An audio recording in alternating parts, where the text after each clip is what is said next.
பிள்ளைகளே, ஆண்டவரும் இரட்சகருமாகிய கிறிஸ்துவின் நாமத்தில் உங்களை வாழ்த்துகிறேன். இந்த நாளில் உங்களோடு நிற்பதில் ஆண்டவருக்கு நன்றி செலுத்துகிறேன். இந்த நாளில் கூட தென்னிந்திய திருச்சபை பேராய் எங்களுக்கு கொடுக்கப்பட்ட தலைப்பு mission with Christ spirit. Mission with Christ spirit. கிறிஸ்துவின் வழியில் அருட்பணி, கிறிஸ்துவின் ஆவியுடன் அருட்பணி, கிறிஸ்துவின் சிந்தையோடு அருட்பணி, கிறிஸ்துவின் சிந்தனையுடன் அர்ப்பணி, கிறிஸ்துவின் சிந்தையோடு அர்ப்பணி, கிறிஸ்துவின் சிந்தனையுடன் அர்ப்பணி, கிறிஸ்துவின் தன்மையோடு ஊழியம் செய்தல். ஜீசஸுடைய குவாலிட்டியோட ஊழியம் செய்யணுமா? இயேசு கிறிஸ்து எந்த சிந்தை இருந்ததோ எழும்பி பிரகாசி அந்த ஒளி என்னிடத்தில் வந்தது. எந்த மனுஷரையும் பிரகாசிக்கிற ஒளியே அந்த மெய்யான ஒளி. அவருக்குள் ஜீவன் இருந்தது, அந்த ஜீவன் மனுஷருக்கு ஒளியாக இருந்தது. அதுக்கு தான் அந்த ஒளி திருச்சபையில் ஏற்றுறோம். இது ஒளியை போல எப்படி அந்த ஒளியானது பிரகாசித்து வெளிச்சம் கொடுக்கு, அதே நேரத்தில் தன்னை அழித்து ஸ்பிரிட்டினாலும் சரி, கேண்டில்னாலும் சரி, தன்னை கெடுத்து ஒரு கட்டைனாலும் சரி, கட்டை ஒன்றும் இல்லாமல் ஆயிடுது, ஆனால் ஒளி கொடுக்கு. அதே மாதிரி நாம், அதுதான் கிறிஸ்துவின் சிந்தை, கிறிஸ்துவின் சிந்தனை, அதுதான் கிறிஸ்துவின் சிந்தனை. இச்சிறியவர்களுக்கு எதை செய்தாயோ அதை எனக்கே செய்தாய் என்று செய்தார். கிறிஸ்துவின் ஆவி என்ன ஆவினா, 38 வருடம் பலவீனப்பட்டிருக்கான் ஒரு மனுஷன். யோவான் 5ஆம் அதிகாரத்தில் அவனை பார்க்குற, ஏன்பா அங்கே இருக்கிற? ஐயா, அந்த குளம் கலக்குவாங்க, அதில் முதலாவது யாராவது இறங்கினா ஒரு ஹீலிங் இருக்கும், நான் அந்த ஹீலிங்காக அந்த விடுதலைக்காக காத்திருக்கிறேன் இந்த இடத்துல. ஆனால் நான் இறங்குறதுக்குள்ளே யாரோ இறங்கிறாங்க. காரணம், நான் படுத்திருக்க ஆள் எழுந்திருக்கிறவையே 25 நிமிஷம் 30 நிமிஷம் ஆகும். நான் எழுந்து நின்று மூவ் பண்ணுறதுக்குள்ளே ஒருத்தர் முடிச்சுட்டு ஹீலிங் வாங்கிட்டு போயிடுறேன். என்னால் முடியலப்பா, எனக்கு உதவி செய்ய யாருமே இல்லை. அவன் ஹோன்லி பெர்சன், எனக்கு உதவி செய்ய யாருமே இல்லை, எனக்கு உதவி செய்ய. அதுதான் கிறிஸ்துவின் ஆவி. பிறருக்கு சிறியவர்களுக்கு எதை செய்தாயோ அது எனக்கே செய்தாய். மத்தேயு 25:31 சொல்றார், எனக்கு சிறியவர்களுக்கு எதை செய்தாயோ எனக்கு செய்தாய். கிறிஸ்துவின் வழி, கிறிஸ்துவின் வழி எனது, நானே வழியும் சத்தியமும் ஜீவனுமாய் இருக்கிறேன், நானே வாசல், என்னை அல்லாமல் இரட்சகர் இல்லை, நான் ஒருத்தர் தான் அந்த உலகத்தில் மற்றவர்களுக்கு ஒரு வாழ்வு கொடுக்கிற தகப்பன். அதுக்காக என்ன, அவர் கொடுப்பது ஊழியம் கொள்ளும்படி அல்ல, ஊழியம் செய்யவே வந்தேன். அவருடைய ஆவி அதுதான். நான் வேலை வாங்க வரல, நான் வேலை செய்ய வந்தேன். அதுதான் கிறிஸ்துவின் வழி. அநேகரை மீட்கும் பொருளாய், எல்லோரையும் மீட்கும் பொருளாய், எல்லோரையும் ரட்சிக்கும் பொருளாய் இயேசு கிறிஸ்து உலகத்தில் வந்தார். இயேசு கிறிஸ்து உலகத்தில் நோக்கம் அதுதான், கிறிஸ்துவின் வழியில் அர்ப்பணி. எல்லோரையும் மீட்கணும். யாருனாலும் சரி, ஒரு ஜாதி மக்களுக்கு இல்லை, நம்ம இனத்துக்கு இல்லை, நம்ம கூட்டத்துக்கு இல்லை, நம்ம திருச்சபைக்கு இல்லை, நம்ம குடும்பத்துக்கு இல்லை. நான் சாப்பிட்டதை பிறருக்கு கொடுக்கணும், நான் சாப்பிட முடியாட்டாலும் பிறருக்கு கொடுக்கணும். அதுதான் கிறிஸ்துவின் வழியில் அர்ப்பணி. நீங்கள் நானும் எப்படிப்பட்ட மக்களாய் காணப்படுகிறோம்? ஒருவேளை இன்னைக்கு வாசிக்க கேட்ட அருட்பணி நம்மளுடைய டெக்ஸ்ட் 2 ராஜாக்கள் 2ஆம் அதிகாரத்தில் பார்த்தீங்கன்னா, எலிசா சங்கீதம் 105, கர்த்தரை துதியுங்கள், கர்த்தரை துதித்து, give thanks to the Lord, ஆண்டவரை துதித்து. ஆண்டவரை துதிக்கிறது மட்டுமல்ல, அடுத்து பார்த்தீங்கன்னா ஆண்டவர் எப்படி துதிக்கிறார் பாருங்க. சாங்க போகிறான், கல்லறிகிறாங்க, உயிர் போகுது, சர்ச்சுக்கு வெளியே கொண்டே போட்டாங்க எருசலேம் தேவாலயத்தில். அப்போ கல்லெறிகிறப்போ சொல்கிறான், இந்த பாவங்கள் மேலே வராமல் இருக்கட்டும். ஸ்தேவான் ஜெபிக்கிறார். அந்த மனிதன் ஜெபித்து தன் ஜீவனை கொடுக்கிறார். அவர் அதுக்கு முன்னே சொல்கிறாரு, எப்பா, சின்ன பிள்ளையிலேருந்து உங்களுக்கு கடவுள் சொல்லியிருக்கிறாருப்பா, ஒருத்தர் கேட்குறப்பா, அவருடைய கட்டளையை நீங்கள் ஃபாலோ பண்ணலங்கிறார். அந்த கட்டளை நீங்கள் ஃபாலோ பண்ணலைங்கிறார். அதே தான் நாம் அவருடைய கட்டளைகளை ஃபாலோ பண்ணுற மக்களாய். அவருடைய கட்டளை என்னென்னா, அதுதான் மத்தேயு 28ஆம் அதிகாரம் இயேசு கிறிஸ்து அந்த இருக்க மக்களை பார்த்து சொன்னது, நீங்கள் புறப்பட்டு போய் சகல ஜாதியும் சீஷராக்கி பிதா குமாரன் பரிசுத்தராவினால் ஞானஸ்தானம் கொடுங்கள், உலகத்தின் முடிவுரைந்தான் உங்களோடு இருக்கிறேன், வானத்திலும் பூமியிலும் சகல அதிகாரம் எனக்கு கொடுக்கப்பட்டிருக்கு, நீங்கள் புறப்பட்டு போய். You start now. நாம் ஆண்டுடைய ஊழியத்தை கிறிஸ்துவின் சிந்தையோடு, கிறிஸ்துவின் ஆவியுடன், கிறிஸ்துவின் சிந்தையுடன், கிறிஸ்துவின் தன்மையோடு, கிறிஸ்துவின் வழியில் அவருடைய ஊழியத்தை, இந்த mission with the Christ of Christ spirit, கிறிஸ்துவின் ஆவியோடு அந்த ஊழியத்தை செய்கிற மக்களாய் காணப்படுகிறோமா? இன்றைக்கி திருச்சபையில் அப்படிப்பட்ட காலங்கள் குறைஞ்சிருச்சு. எம்மி கார்மேல் மைக்கேல் அம்மையார் 12-13 வயது வாலிப பருவத்தை அடைந்த தன்மை இங்கிலாண்டில் இருந்தாங்க. ராத்திரி பைபிள் வாசித்தாங்க. பைபிள் வாசித்து படுத்திருக்கிறப்போ அவங்க கனவு, ஒரு மலையில் திரள் கூட்ட மக்கள் போய்கிட்டு இருக்காங்க. போகிற மக்களுக்கு கண்ணு தெரியல, அது இந்த அம்மாவுக்கு தெரியாது. கூட்ட மக்கள் போய்கிட்டு இருக்காங்க. போகிற வழியில் ஒரு பெரிய பள்ளம், அவங்களுக்கு தெரியல. முதல் மனிதன் கீழே விழுந்துச்சான், 2வது மனிதனும் கீழே விழுறான். அப்போ இந்த அம்மா சத்தம் போடுது, ஐயோ பள்ளம், சொல்லுங்க சொல்லுங்க சொல்லுங்கன்னு சத்தம் போடுது. ஒரு 4-5 பேர் ஒரே டைமில் பள்ளத்தில் விழுந்து இறந்துட்டாங்க. அந்த பள்ளத்தில் விழுந்து 4-5 பேர் இறந்த உடனே அந்த அம்மா, ஐயோ ஆண்டவரே இரட்சியும், ஆண்டவரே காப்பாற்றணும், கர்த்தாவே இரட்சியும், காட் சேவ் மீ, கர்த்தாவே இரட்சியும், காப்பாற்றுங்க காப்பாற்றுங்கன்னு சத்தம். அப்போ ஏசாயா 6ஆம் அதிகாரம் 8ஆம் வசனத்தில் சொல்கிற மாதிரி, யாரை அனுப்புவேன், யார் என் நிமித்தமாய் போவான்? நான் யாரை அனுப்புறது, யார் என் நிமித்தமாய் போவான் என்று சொல்கிறார். நான் யாரை அனுப்புறது? எனது வலது கைக்கும் இடது கைக்கும் தெரியாத திரளான மக்கள் இறந்து கொண்டிருக்காங்க. அந்த மக்களை காப்பாற்றுவதற்கு நான் யாரை அனுப்புவேன், யார் என் நிமித்தமாய் போவான்? இன்னைக்கு மக்கள் கூட்டம், இன்னைக்கு வாலிபர்கள் மத்தியில் கஞ்சா, அபின், தீய பழக்கங்கள், நிறைய பேர் செல்லில் இருக்க ரெமி, முன்னால் லாட்ரி சீட்டு, எத்தனையோ தீய பழக்கங்களால் மக்கள் அழிந்து கொண்டிருக்காங்க. இந்தியாவில் ஜாதிய கொடுமையினால் மேல் ஜாதி மக்கள் கீழ் ஜாதி மக்களை நசுக்கி கொண்டிருக்காங்க. அவங்க எப்படி மேலே வருதுன்னே தெரில. பழைய அடிமைத்தனத்திலே அவங்க வாழ்ந்து கொண்டிருக்காங்க.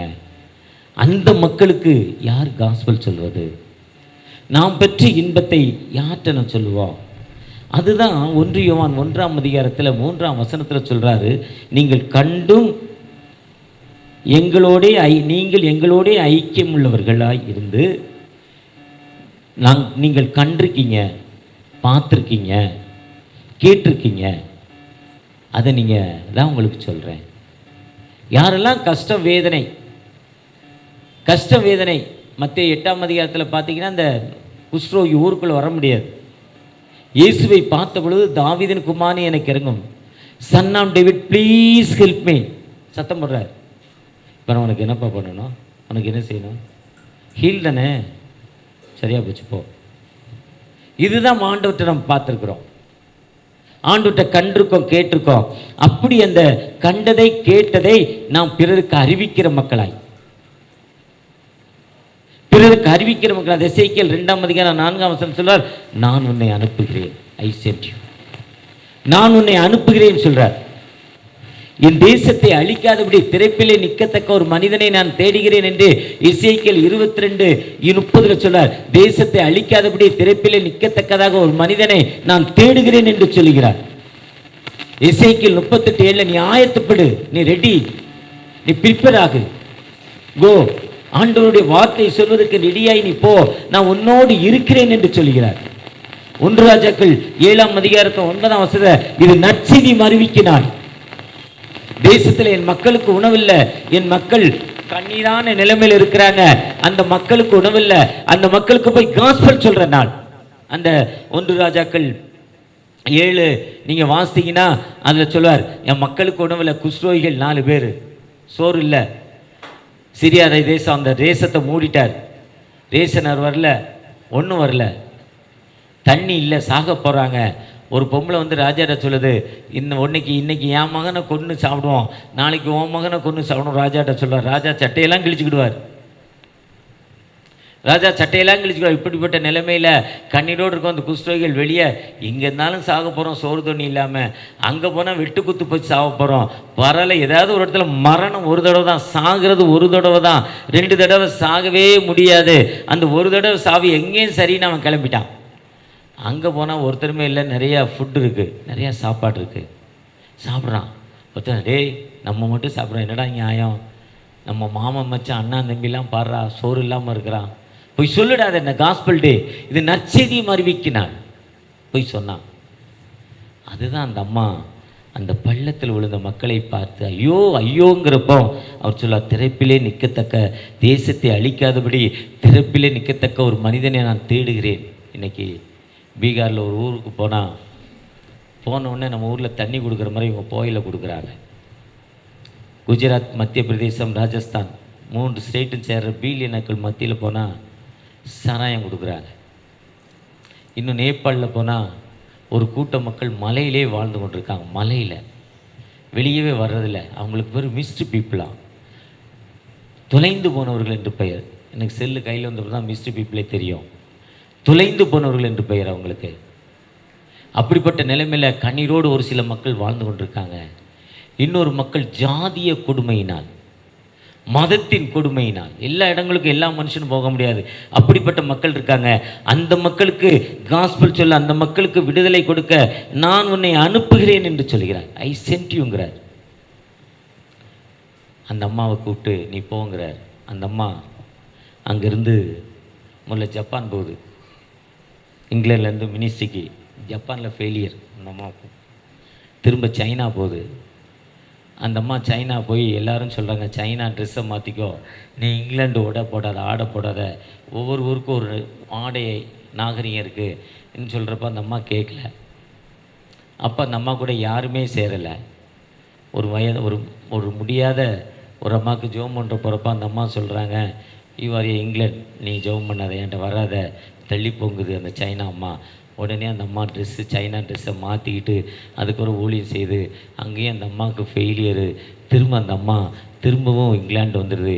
இங்கிலாந்து வந்த பிறகு அந்த அம்மா கண்ணீரோடு ஜெபிச்சுக்கிட்டு ஜெபிக்கிறப்போ இந்தியாவுக்குள்ளே இந்தியாவுடைய தென்பகுதி தமிழகத்துக்கு நீ போன்னு சொல்கிறாங்க. தமிழகத்தில் ஏலகிரி மலையில் வந்து அந்த அம்மா ஊழியம் பண்ணுறாங்க. வாலிப வயது 18, 19 வயதில், வாலிப வயதில் அந்த அம்மா அங்கே வந்து ஊழியம் செய்கிறாங்க. அங்கே ஊழியம் செய்கிறப்போ ஒயிட்ஸுங்கிற ஒரு துறை, ஒரு ரெவரண்டு திருநெல்வேலியில் ஆண்டோடைய பணியை செய்தவர் ஏலகிரிக்கு மலைக்கு வர்றாரு. அது கொஞ்சம் குளிர் பிரதேசம், கொடைக்கானல் மாதிரி சற்று குளிர் பிரதேசம். அந்த அம்மா அங்கே இருக்காங்க. அங்கே இருக்கிறப்போ அந்த அம்மாவை ஏங்க வந்தேன்னு அந்த அவர் கேட்குறார். அந்த வெள்ளக்காரு, அந்த ரெவரண்டு ஒயிட்ஸ். அந்த அம்மா சொல்லுது, ஆண்டோடைய பணியை செய்வதற்கு. அவர் சொல்கிறாரு, உன் பணி இங்கே இல்லை, நீ திருநெல்வேலியில் பண்ணவிளைங்கிற ஊர் இருக்கு, வா, அங்கே தான் ஆண்டவர் உன்னை அழைக்கிறார், அங்கே தான் நீ ஆண்டோடைய வார்த்தை வந்து சொல்ல உன்னை அழைக்கிறார். இது ஒரு குழு பிரதேசம், இந்த ஊரில் இந்த மக்கள் வசதியாக வாழ்கிறாங்க, நீ வான்னு சொல்கிறார். அந்த அம்மா அங்கே போகுது. கடந்த வாரத்தில் நம்ம ஊரில் இந்த ஹீட்டை விட 2 மடங்கு அதிகம் தூத்துக்குடியில் ஹீட்டு, சூடு. அங்கே போனால் பொட்டு கட்டி விடப்பட்ட பெண்கள்னால் இளம் வயதில் பெண்கள் பெண்மை அடைந்தவுடன் அந்த பெண்ணை கொண்டு ஒரு பொது இடத்துல விட்டுருவாங்க. பொது இடத்துல விட்டவுடனே எந்த ஆண்களும் அந்த பெண்ணை மேல் ஜாதி மக்கள் யூஸ் பண்ணலாம், கீழ் ஜாதி மக்கள் அந்த பெண்ணை கொண்டு அங்கே விட்டுருந்தாங்க. அது நேர்ச்சை கடன்கிறாங்க, தங்களுடைய தெய்வங்களுடைய நேர்ச்சை கடன் சொல்கிறாங்க. அது பண்ணவளையில் இருந்தது, திருவாரூரில் இருந்துச்சு, நாகப்பட்டினத்தில் திருவாரூரில் இருந்துச்சு, இப்படி அதே இடங்களில் இருந்தது. இப்போ தமிழகத்தில் எங்கேயும் இல்லை. இன்றைக்கி இண்டிங்கிற ஒரு பணித்தளத்தில் மகாராஷ்டிரா கர்நாடகா ஸ்டேட்டுடைய பார்டரில் இண்டிங்கிற ஒரு ஐஎம்எஸ் உடைய பணித்தளம் இருக்குது. இன்றைக்கி அந்த பழமை, அந்த கெட்ட பழக்கம், இன்றைக்கி அந்த அடிமைத்தனம் இந்தியாவில் இருந்துக்கிட்டு இருக்கு. இந்த அம்மா அந்த பெண்களை கண்டுபிடித்து கூப்பிட்டாங்க. அதுவே யாரும் அந்த பெண்களை பார்க்க மாட்டாங்க, அசிங்கமாக பார்ப்பாங்க, கெட்ட பெண்ணு பார்ப்பாங்க, மோசமான பெண் பார்ப்பாங்க. அந்த லூக்கா 7ஆம் அதிகாரத்தில் பரிசேயன் அந்த இயேசுவின் கால்களை ஒரு பெண் முத்தமிட்டு துடைத்த பொழுது அவன் அருவருப்பாக பார்க்குறாள், இந்த பொண்ணு போய் இயேசுவை தொடுறாளேன்னு. அதே மாதிரி அருவருப்பாக பார்த்தாங்க, அப்படி அருவருப்பாக பார்த்தாங்க. அந்த மக்களை கண்டுபிடித்து அவங்கள கூட்டியாந்து டோனாவூரில் 450 ஏக்கர் இடம், அந்த பெண்களே விவசாயம் பண்ணி சாப்பிட்டுக்கணும். அந்த பெண்களுக்கு கோட்டஸ், அங்கே ஒரு சர்ச் இருக்குது, பெண்கள் மட்டும் ஆராதிக்கிற ஒரு சர்ச். ஒரு பெண் ஐயர் தான் அங்கே இருப்பார். ஆண்கள் உள்ளே செல்வதற்கு அனுமதி இல்லை. அந்த சர்ச் உள்ள ஆண்கள் சொல்ல அனுமதி. யாராவது டோனாவூர்காரங்க இருந்து அந்த இடத்த போய் பாருங்கள். அந்த அம்மாவுடைய கலரே தரையோடு இருக்கும், மேலே கெட்டப்பட வேண்டான்ட்டாங்க. அந்த அம்மா ஒரு ஸ்தூபம், ஒரு தூண் மட்டும் வச்சுருப்பாங்க, ஒரு கிண்ணம். அதில் தினம் தண்ணி ஊற்றுவாங்க. பறவைகளும் பறவைகள் வந்து தண்ணீர் குடிப்பதற்காக தினம் போய் தண்ணி ஊற்றணுமா அதில் பறவைகளுக்காக. அந்த அம்மாவுடைய இன்னொரு பெஸ்ட்டு கொள் ஆண்டோடைய கற்பத்தின் கனி எரேமியா 1:5 சொல்கிறாரு. ஏசாயா 46:1-3 சொல்கிறார். உன் கற்பத்தில் உருவாகும்னே தெரிந்து கொண்டேங்கிறாரு. அந்த அம்மா இங்கிலாண்டில் பிறக்கிறப்ப அந்த அம்மாவுடைய கண்கள் ப்ளூ கலர், நம்மளை மாதிரி. வெள்ளைக்காரங்களுக்கு பூனைக்கண்ணு. நம்ம ஊரில் யாருக்காவது ஒருத்தர் இருந்தால் பூனைக்கண்ணுங்கிறோம்.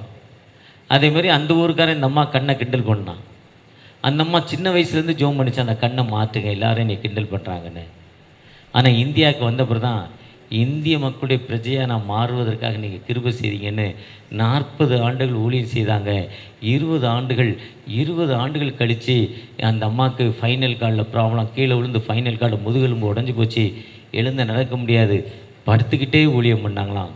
கிட்டத்தட்ட நான் 60-80 புத்தகங்கள் எழுதினாங்களாம் படுத்தே அந்த அம்மா. இன்றைக்கும் அந்த அம்மா அந்த அர்ப்பணிப்பு, யாரை நான் அனுப்புவேன், யார் என் நிமித்தமாய் போவான். இன்றைக்கி வலது கைக்கும் இடது கைக்கும் தெரியாத இந்தியாவில் எவ்வளோ மக்கள் அழிந்து கொண்டிருக்காங்க. இன்றைக்கி இந்த அன்னைக்கோ நாளைக்கோ தடா பகுதிக்கு, காலாஸ்திரி பகுதிக்கு போகிறோம். நம்முடைய திருச்சபையின் சார்பாக 15 வருடங்களாக, நம்ம 20 வருடங்களாக போய்கிட்டே இருக்கிறோம். அந்த மக்களுடைய நிலைமை எவ்வளோ பின்தங்கின நிலைமையில் இருக்குது. இன்றைக்கி இந்தியாவில் அதே மாதிரி எவ்வளோ மக்கள் பின்தங்கின நிலைமையில் இருக்காங்க. கிறிஸ்துவை அறியாமல், கிறிஸ்துவனுடைய நற்செயல் புரியாமல் பின்தங்கின நிலைமையில், ஐயா பாரம்பரியமிக்க அடிமைத்தனத்தில் எவ்வளோ மக்கள் வாழ்ந்து கொண்டிருக்காங்க. அந்த மக்களுக்கு நம்முடைய காஸ்பல் என்ன, நம்முடைய அர்ப்பணிப்பு என்ன? நேற்று ஒரு பிஷப்போடு பேசிக்கிட்டு இருக்குமா சொன்னார். என்எம்எஸ்சியில் ஜவ்வாது மலையில் ஜமுனாமுத்தூர் அந்த ஹாஸ்டல், அந்த பிள்ளைங்க படிக்குது, பெண் பிள்ளைகள். ஹாஸ்டல் மட்டும்தாங்க, கவர்மெண்ட் ஸ்கூலில் போய் படிக்கணும். ஹாஸ்டல் மட்டும்தான், கவர்மெண்ட் ஸ்கூலில் தான் படிக்கணும், ஃபீஸ் இல்லாமல். அந்த பிள்ளை சிஎம்சியில் ஃபஸ்ட் மார்க் வந்திருக்கா, எம்பிபிஎஸ் படிக்க. போன வருஷம் நீட்டில் 617 மார்க் வாங்கினாலாம். ஒரு ஹாஸ்டலில் இருந்து கவர்மெண்ட் ஸ்கூலில் படிக்கிற பிள்ளை 617 மார்க் நீட்டில் வாங்கியிருக்கா. அந்த வருஷம் அந்த டிஸ்ட்ரிக்டில் அந்த ஹாஸ்டல் பிள்ளை தான் 10th 11th 12th 3 first mark. அதுக்கு காரணம் என்ன தெரியுமா? நம்முடைய ஜெபம். நம்ம ஜெபித்து ஒரு 10 ரூபா காணிக்க கொடுக்குறோம், 100 ரூபா காணிக்க கொடுக்குறோம். அந்த காணிக்க அந்த பிள்ளைகளை அற்புதமாய் வழி நடத்துது. ஒருவேளை நம்முடைய உன்னத பணி ஆண்டவற்றை நம்ம எப்படி செய்து கொண்டிருக்கிறோம்? ஆண்டவற்றை அந்த உன்னத பணிக்கு நம்ம அர்ப்பணிக்கிற மக்களாய் காணப்படுகிறோமா? கிறிஸ்துவின் சிந்தையோடு அந்த உன்னத பணியை நாம் செய்கிற மக்களாய் காணப்படுகிறோமா? அந்த உன்னத பணி என்பது நாம் அந்த மிஷனுக்காக. இன்றைக்கி வலது கைக்கும் இடது கைக்கும் எவ்வளோ மக்கள், ஒயின் ஷாப்பில் கூட்டத்தை பார்த்தா எவ்வளோ கூட்டம். வால்டெக்ஸ் ரோடில் எலிஃபென்ட் கேட் போலீஸ் ஸ்டேஷனுக்கு இருக்க மாதிரி ஒரு ஒயின் ஷாப் இருக்குது. 1.5 கிலோமீட்டர் லைன் நிற்கிறாங்க, 1.5 கிலோமீட்டர். பட்டினப்பாக்கத்தில் ஒயின் ஷாப் இருக்குது, 2 கிலோமீட்டருக்கு லைனில் நிற்கிறான் கூட்டம். இந்த மக்களுக்காக இன்றைக்கி கவர்மெண்ட் முன்னா கவர்மெண்ட்டுக்கு லாபம், திறந்ததால் நஷ்டம். ஆக்சிடெண்ட்டு, காவல்துறை, பாதுகாப்பு, உயிரிழப்பு, அனாதை பெண்கள், 7 விதவை பெண்கள், கைவிடப்பட்ட குடும்பம். அப்போ நீங்கள் நானும் ஜெபிக்கிறப்போ அரசாங்கத்துக்கு அந்த சிந்தையை கொடுக்கும் ஆண்டவர். நாம் அப்படிப்பட்ட ஜெபிக்கிற மக்களாய் காணப்படுகிறோமா? ஆண்டவர்கிட்ட அர்ப்பணிக்கிற மக்களாய் காணப்படுகிறோமா? வாழ்நாளை எல்லாம் வீணாளா வருத்தத்தோடே கழிப்பது ஏன்? வருவாய் கருணமிதுவே அழைக்கிறாரே வல்ல ஆண்டவர் இயேசுவை. நம்ம எப்படிப்பட்ட மக்களாய் காணப்படுகிறோம்? ஒரு ஏழை, ரொம்ப கஷ்டம், ரொம்ப பின்தங்கின நிலைமை. ஒரு நாள் வீட்டை விட்டு வெளியே வந்தார். அவனுடைய மனது எப்படி இருக்குன்னு அந்த ஊரில் ஒரு பெரிய மனிதர், ஒரு பாஸ்டர் செக் பண்ணணுன்னு நினச்சார். அந்த பாஸ்டரும் அந்த கேட்டிகிஸ்ட்டும் போகிறாங்க. அந்த பாஸ்டர் இந்த மனுஷன் ரொம்ப கஷ்டத்தில் இருக்கான், அவனுக்கு ஒரு 1,00,000 கொடுக்கலாம், ஒரு 1,00,000 கொடுத்துடலாம் அவருக்கு சர்ச்சில் இருந்துன்னு சொல்லி கொடுக்கணுன்னு அந்த செக்ரட்டரி கொடுக்குற மனசு உள்ளவர். நிறைய 100-90 செக்ரட்டரிக்கு கொடுக்க மனசு வராது. சேர்த்து வச்சுட்டு போவாங்க, அடுத்த வந்து தின்னுட்டு போயிடுவான், மொத்தமாக அடிச்சுட்டு போயிடுவான். சேர்த்து வச்சா தான் நிலமை. அடுத்த செக்ரட்டரி டெஸ்ட் அடுத்த ஐயர் வந்து மொத்தமாக ஆட்டையை போட்டு போயிடுவாங்க, எதுக்காவது வீணான செலவு பண்ணிட்டு போயிடுவாங்க. இதுதான் நடந்துக்கிட்டு இருக்குது உலகம் முழுவதும். அப்படி அவர் கொடுக்குற மனசு உள்ளவர் கொடுப்போன்னு போனாங்க. போகிற வழியில் அந்த செக்ரட்டரிக்கு ஒரு ஐடியா வந்துச்சு. ஐயா, அந்த மனுஷனுக்கு கொடுக்குறேனுங்கிறீங்க, நானும் ஓகே சொல்கிறேன். 1,00,000 கொடுக்குறீங்க, அதில் ஒரே ஒரு 100 ரூபா நோட்டில் ஒரு நோட்டை மட்டும் எடுத்துருவோம். 1,00,000 கொடுக்க 100 ரூபாயாண்ட எடுத்துருங்களேன் என்ன ஒரு நோட்டை மட்டும் உருவிட்டாங்க. 1,00,000க்கு 10 கட்டு 1000 தாள், ஒரே ஒரு தாள் மட்டும் இல்லை.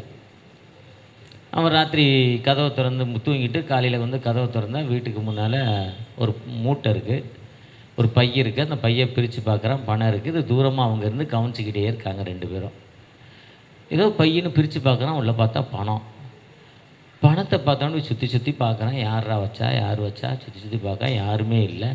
யாருமே இல்லை. ஒரு 5-10 நிமிஷம் தேடுறான். சரி என்ன தான் இருக்குது, எவ்வளோ தான் இருக்குதுன்னு வீட்டுக்குள்ளே கொண்டு போய் அந்த 1,00,000 வச்சு எண்ண ஆரம்பிக்கிறான். ஒரே ஒரு கட்டில் மட்டும் ஒரு தாள் குறையுது, லூஸாக இருக்குது அந்த நோட்டு வேறு.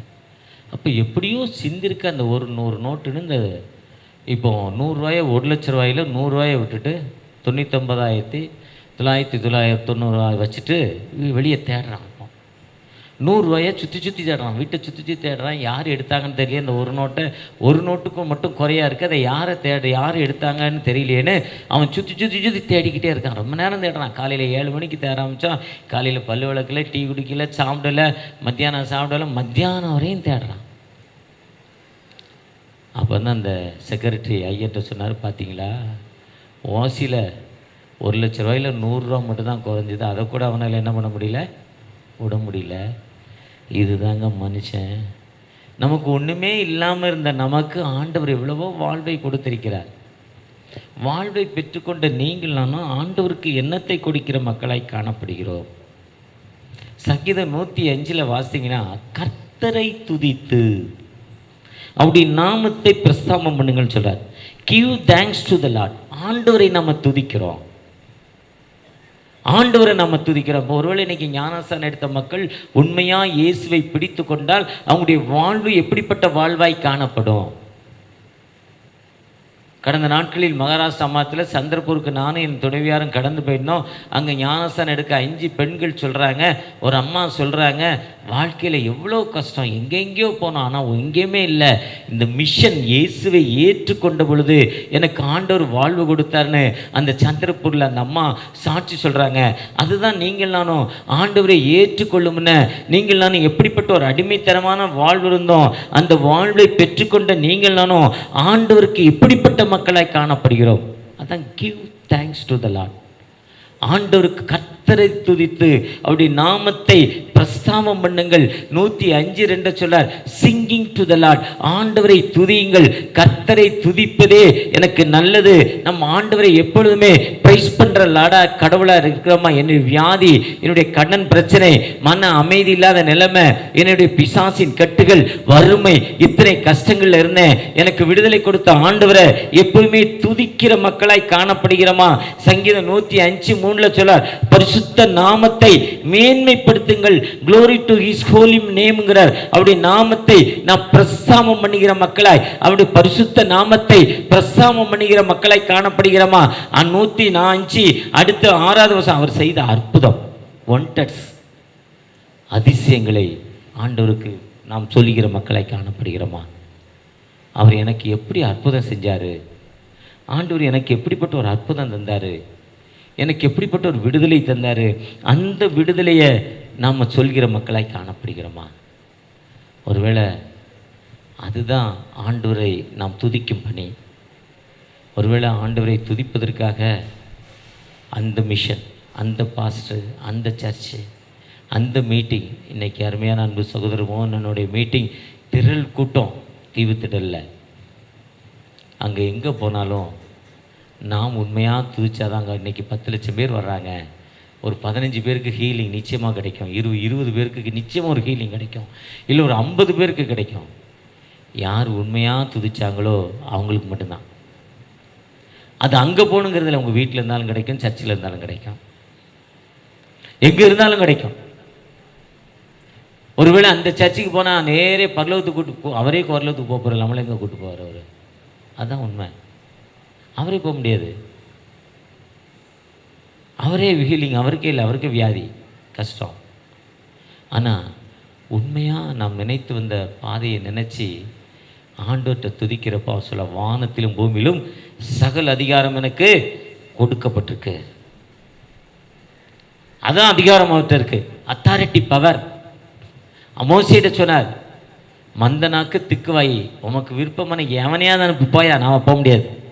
நான் தாண்ட வாயை உருவாக்குனேன், நான் தான் த்ரோட்டை உருவாக்குனேன். இதில் இருக்கிறவரையும் மாத்திரை கரைஞ்சா கசப்பு, இங்கே போயிட்டா ஒன்றும் இல்லை. மாத்திரை கசப்பு தெரியுதா? தெரியாது. கொஞ்சம் தண்ணிக்குள்ளே நனைஞ்சுன்னா கசக்கும், நனையாமல் உள்ளே தள்ளிட்டிங்கன்னா கசக்காது. கடவுளுடைய படைப்பு இப்படிப்பட்ட படைப்பு பாருங்கள். 2 காற்று போகிற குழாய், சாப்பாடு போகிற குழாய். சாப்பிட்றப்போ இது மூடிக்கிடும், காற்று போகிறப்போ அது மூடிக்கிடும். நம்ம பேசிக்கிட்டே சாப்பிட்டோன்னா 2 மாற்றி மாற்றி வேலை செய்யும். வயசான பிறகு தான் தகராறு வந்து இருமல் வர்றது, கொஞ்சம் தேஞ்சிருது, அந்த க்ளோசிங் கிடைக்காது. கடவுளுடைய படைப்பு எவ்வளோ அருமையான அந்த காற்று போகிற குழாயை பேசுகிறப்போ இதை மூடிடுமா, சாப்பிட்றப்போ இதை மூடிடுமா.